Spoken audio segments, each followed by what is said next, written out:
the Super Bowl. Yeah. Have the thought of doing a halftime show crossed your mind? Of course, definitely. Yeah, of course it's crossed my mind, Billboard, because the NFL had me in mind for the gig. Yeah. So during her sit-down interview for her cover story, Cardi B had to remind Billboard. What year I got asked to do the Super Bowl? I'm not sure if it was 2019, 2018. It was 2019. Maroon 5 was the headlining act, and Cardi was offered one of the featured act slots. And I denied. Now, Cardi didn't mention to Billboard that the reason that she turned down the gig was in support of Colin Kaepernick, who took a knee during the national anthem in September 2016 to shine a light on police brutality. He became a free agent at the end of that season and then has never played a game since. When are we going to see you do the halftime show? Okay. When they hire Colin Kaepernick back. Cardi told the Associated Press in 2019 after she turned down the gig, "There's a man who sacrificed his job for us, so we got to stand behind him."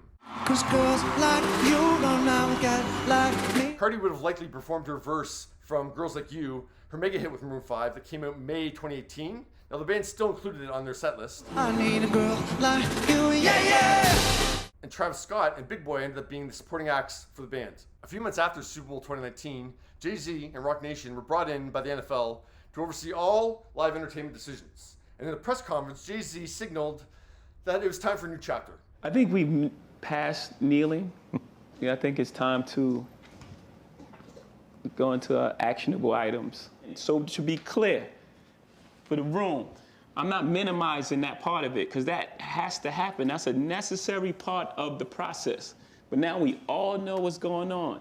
What are we going to do? In 2022, Rihanna, who had also turned down the gig in previous years in solidarity with Colin, said yes when Jay-Z gave her a call. And clearly Cardi has changed her stance as well. Colin who? I'm glad.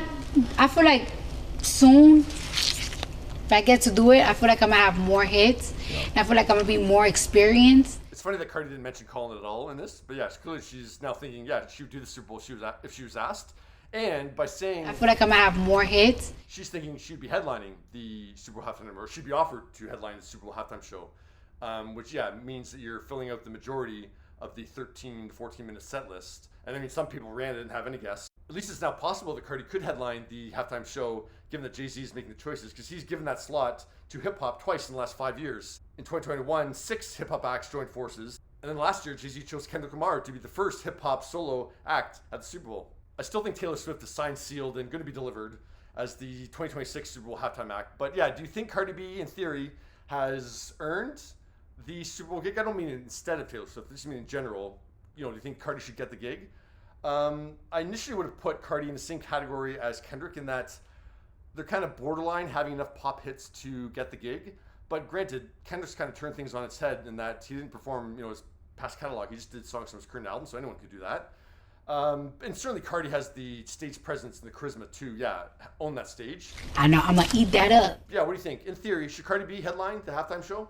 I'm gonna eat it up.